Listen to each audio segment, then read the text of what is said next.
How you doing? 917? Hey, this Peter? Yeah, this is Peter. Hey, what's up, Peter?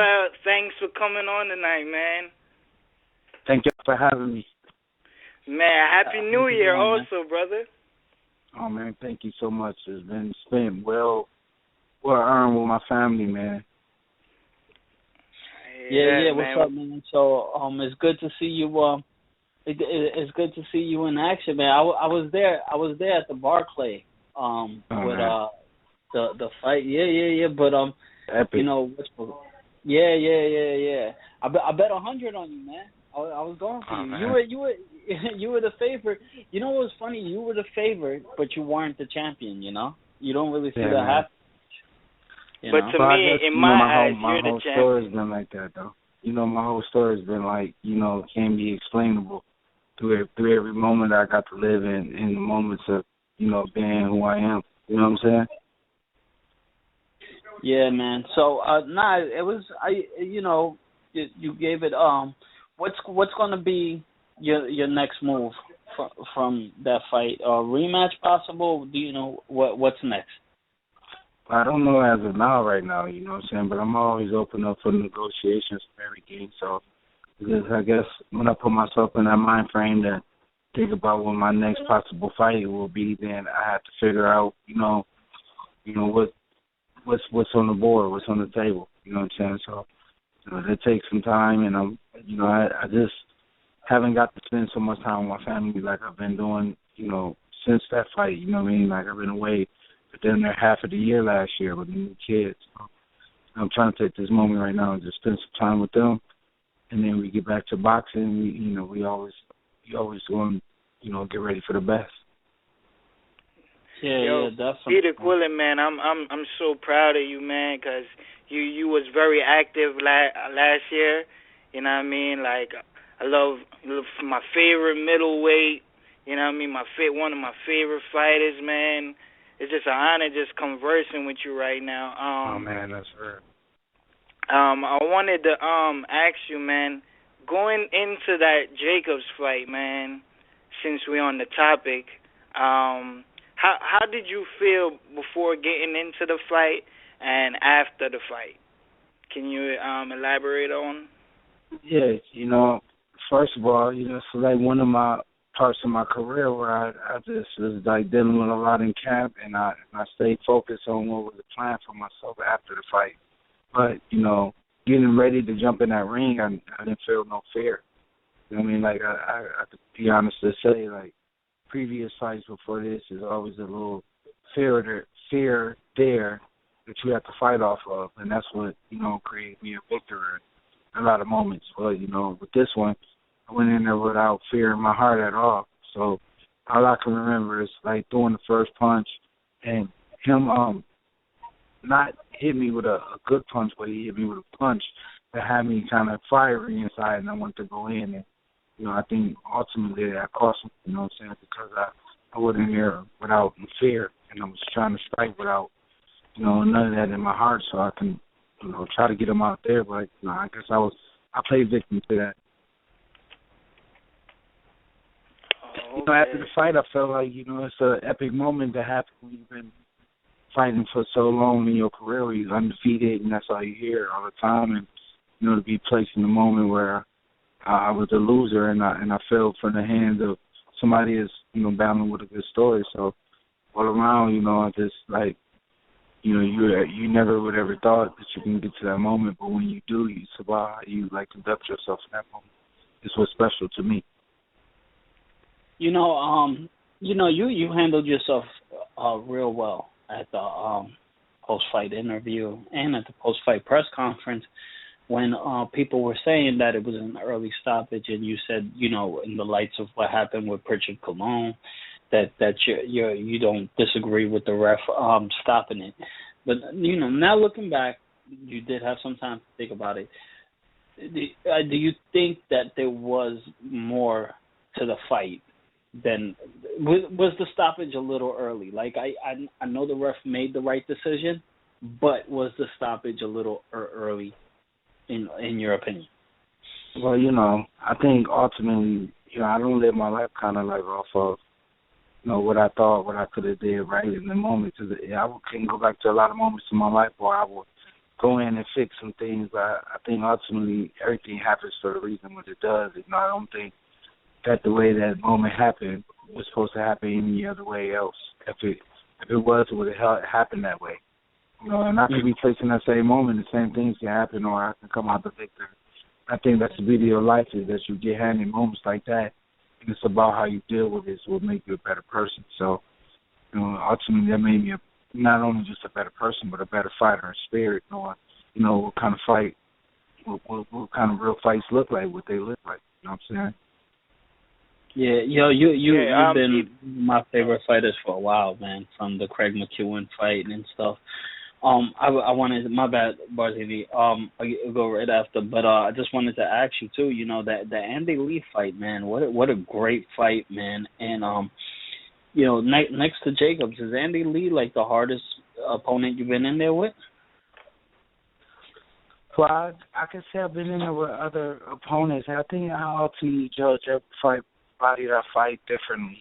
Everybody brings their share of greatness, and everybody brings their share of goodness. You know what I'm saying? So ultimately, I try to look for the weakness and the bad in the person. But ultimately, when you get to those type of fights with Danny Jacobs or Andy Lee, you got to experience it the way that it comes. And I've seen a lot of moments where Andy Lee, he comes up big and parts of in the fight where he's hurt. So he's swimming for the gates, and he always usually score big. But I ultimately was looking for that. In the midst of everything, he was the first person to put me down in my career. That like I said, I take all these moments and these experiences, and I relay them back to my life to try to be better for the next fight and the next day. What can I say? I think I'm just gracious to be able to grace the ring with some of the fighters that I've graced the ring with. Hey, Peter Quillin, man. Me analyzing the whole Jacobs and the Andy Lee fight, man. I feel like, in my opinion, man, I feel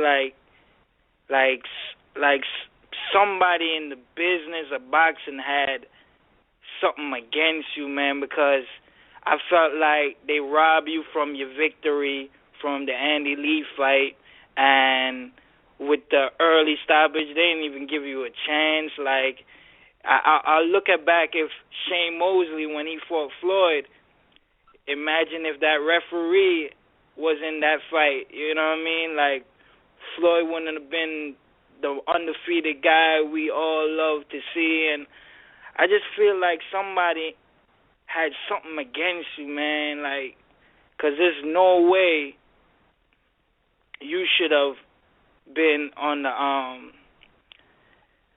well, how could I explain it? They shouldn't have done that to you, man. I feel like you won that Andy Lee fight. I felt like if the referee gave you the opportunity and the chance, I felt like you would have came back and win the fight and show people who you really is and how good you are. I just feel like, man, I don't know if you ever thought about it like that, but I think about it like this. I got a platform right now that I'm on. Been on an amazing journey with, experiencing life that nobody get to ever say they got to do in life. I've been ups and downs. I've been homeless. I've been, a champion. I've been around some powerful people. I got a family. I got so many things in my life where it's just like I can't dwell on the things that I can't control. You know what I'm saying? There's other moments in my life I can control really good, like how I can call my cousin and tell her happy birthday, or my son is learning at a rapid speed. He knows all his body parts in English and Spanish. You know what I'm saying? So I get joy out of life and other things, man. I think if there's ultimately somebody against me, it's gonna have to be the devil, because I know God's plan upon my life is special and grand, and it's gonna be impactful for people. You know what I'm saying? So it's like, if that's one person one thing I don't want to see me live out in such humble spirits and being blessed, that it's gonna be the devil.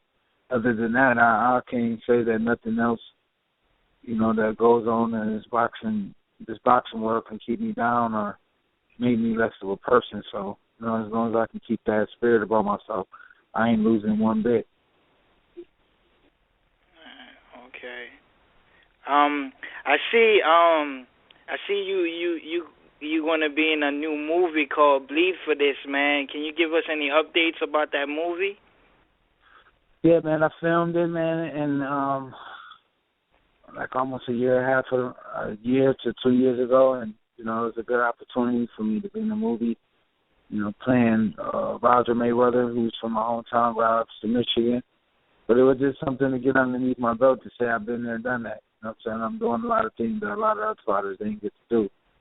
And, it's things that I'm thankful for. So, when it comes out, I hope, through everything, like people like the movie and, what I've done, my performance in the movie and how I played my part. I hope I make Roger Mayweather looks good in the movie. But other than that, I'm just like, I focus on something more grand, man. I'm trying to own, the city of Grand Rapids, Michigan, man. You know what I'm saying? That's what I'm really trying to do. Okay. Well, wait, do they have any release dates on the movie yet, or not yet? Not yet. I just know the last time it was bought last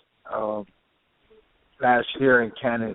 That's what I last known about the movie, but nothing else. I know Miles Teller is a big actor in the movie, so hopefully this movie right here is going to be something that people can be like captivated by. I'm really looking forward to seeing that. Did you even get some pointers from Roger Mayweather about it, or to talk to him about that you're going to play him in the movie? No, nobody even knew. I kind of like auditioned and thinking I didn't get the part, and then he told me I got the part, and it was like, I hope I got lines in the movie, and it's not even that. It's like, I think it's only can be one Roger Mayweather, and that's him. He can be the best him. The only thing I could do with the character of Roger Mayweather is bring a fighter's spirit and fighter's personality, and they look, when casting for a movie, they look somebody similar to that character that you're trying to fit. So, like I said, with the performance, I just hope I did a good job. Like I never had this experience before in my life, and depending on how it comes out, I look at it and I say, man, damn, I'm thankful to be able to do that. Okay, Jesse, you wanted to say something? Because I kind of cut you off. Oh, no, I just, I see, I just looked it up. I saw Aaron Eckhart is in there, too. So that's great, man. That, man. That would be huge. Yeah, as Roger, you got to say, you don't know shit about boxing. Yeah. I think at this time he was showing all the shit in boxing. Yeah. When he fought Benny Pazienza, you know what I'm saying? But Peter, we're not gonna take up too much of your time. Go ahead, Barzini. I wanted to ask you. I see that you doing a lot of things with fashion, man, because you're one of the flyest boxers I ever seen. Are you doing a lot of things about it? Entering that world, fashion world? Well, I really want to help kids from the hood, man. To be honest with you, Okay. I just, honestly, I've done a lot of things when it comes to fashion. I got some updated thing with my boy. He's having art kind of like art showing. He asked me to become part of his art showing with some custom pair of gloves. So, I'm getting some custom pair of gloves and I made up for this little the show that my boy got on February 12th. So hopefully, things like these opportunities I get to get, I look forward to, letting people know that the city of Grand Rapids gave me like a 3-month run to run the boxing program in Grand Rapids, so I got the whole jump. You know what I'm saying? So, maybe I could tie things that I do outside of the boxing back to like giving to the community, giving back to boxers that come from where I come from. So I hope through this program that I got, the other things that I do, I can tie it all together. Okay, that's very good, man. That's what's up. That's definitely what's up. I wanted to ask you, since I don't want to take up too much more of your time, but what's your biggest misconception about you? What in your opinion? Man, it's so hard, man. You know, I stand with a lot of morals and a lot of character and a lot of integrity. You know what I'm saying? A lot of respect. You know, I don't think, you know, in this game, you know, a lot of people don't give even respect to themselves. You know what I'm saying? So all around, you know, I just don't want to be misconstrued. Like, I'm part of them. I'm not part of it. You know, I stand alone. I kind of do my own thing, and I want to stand out differently from all the rest, and I don't want to be categorized like, you know, one of these guys. You know what I'm saying? No disrespect. I believe everybody should be able to be themselves, and through everything, I just hope me being myself help other people to be better at they being themselves. You know what I'm saying? Right. Oh, okay. I wanted to also ask you, did Jayz ever offer you a contract, or it was just to promote one fight? I think it was just to promote one fight. You know what I'm saying? Oh, okay. I hear that. Well, I don't really want to take up too much of your time, man. So, where y'all from, man? I'm from Philly, and Jesse from Long Island. So just imagine, like, you know what I'm saying, like Jay coming to you and it's a lot of money on the table. That kind of talk, man, that's amazing, man. You know what I'm saying? Like, I would never ever thought these type of things happen in my life, but through everything that I've been through in my life, I make sure that when I make a decision, it's aimed at me being better at myself, not better for nobody else. Peter, before you're out of here, actually, you're cool with Runson Frank, right? Yeah, you guys. Yeah, are that's my best friend. That's my brother. Yeah, my boy used to manage him, Brian O'Shea. Word. Yeah. I've been moving with fighters and doing stuff. Yeah, that's what's up, man. And Eric Kelly, I think we talked to him one day on the show when he was going over your crib and stuff. Yeah. That's right. Another one of my brothers. Yeah, so that's what's up. Hey, Quillin, can you give me your top 5 fights you would love to see as a fan? As a fan? As a fan, I'm excited to see Sean Porter versus Keith Thurman. Okay. That's a good fight. I think ultimately, like Danny Garcia against any one of those top guys will be a good fight as well. Let me see. Who else would I would like to see? I would like to see Andre Ward versus Gennady Golovkin. Okay. I would like to see, it's not really like a lot of fights out there that's like, you know, I can think. The light heavyweight, so Kovalev and the Cuban kid will be a good fight. Okay. Tyson Fury versus Deontay Wilder.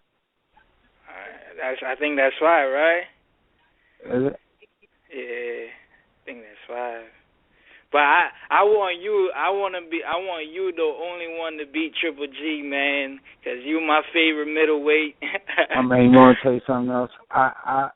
When me and the kids sparred a couple of years back, man, you know, I didn't know who he was. You know what I'm saying? Like, at that time, it was me, Triple G, and then Julio Cesar Chavez sparring. All that, you know, ring robin. That's when one guy stay in and the next guy come out and the next guy come in. We did that, you know. We had some epic sparring session there, and you know, I thought he was pretty good. But you know, as far as being in a fight with the kid, you know, like I always was game for that. You know what I mean? Like I said, I didn't come in the game to pick and choose. I'm not fighting him. I'm not fighting him. Like, you know, a lot of things make sense.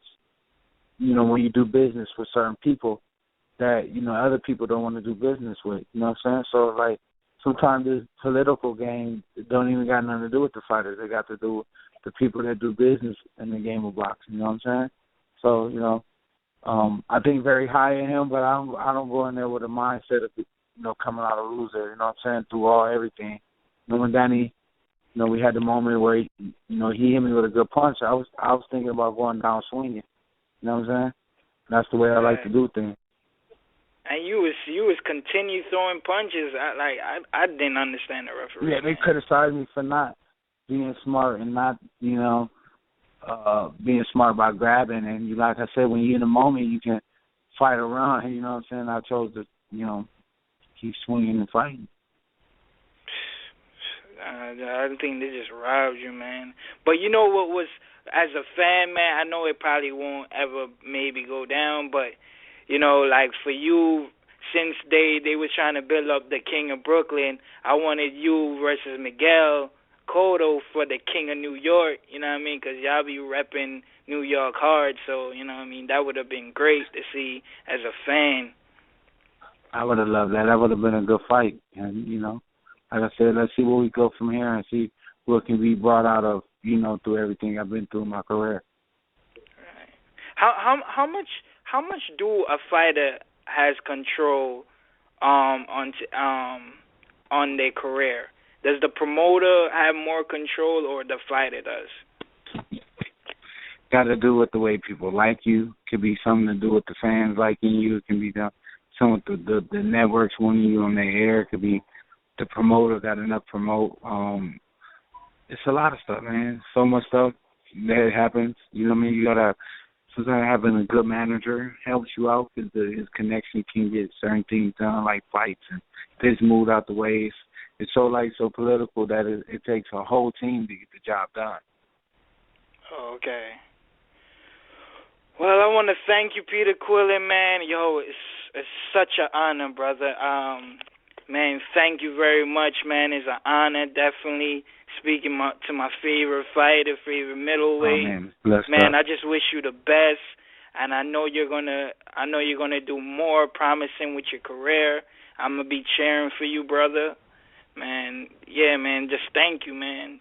Definitely. I love, man. Thank you for having me on. Can you tell the the fans guys to follow you? Where man. On your social media? Yeah, man, y'all can get me at Kid Chocolate on Instagram, Kid Chocolate on Twitter.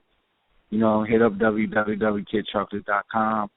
Show some support. I try to tell your kids that they can fight hard for whatever they believe in, and, it all can happen. It all can come true. So go follow me to get on that, man. I want to thank y'all for bringing me on the show.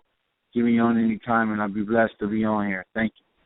Yeah, thank you, man. And follow me on Instagram and Twitter, Young Barzini, man. I'm following you. I definitely will. All right, thank you, Quillin. Have a great night. You do the same. Thanks, brother.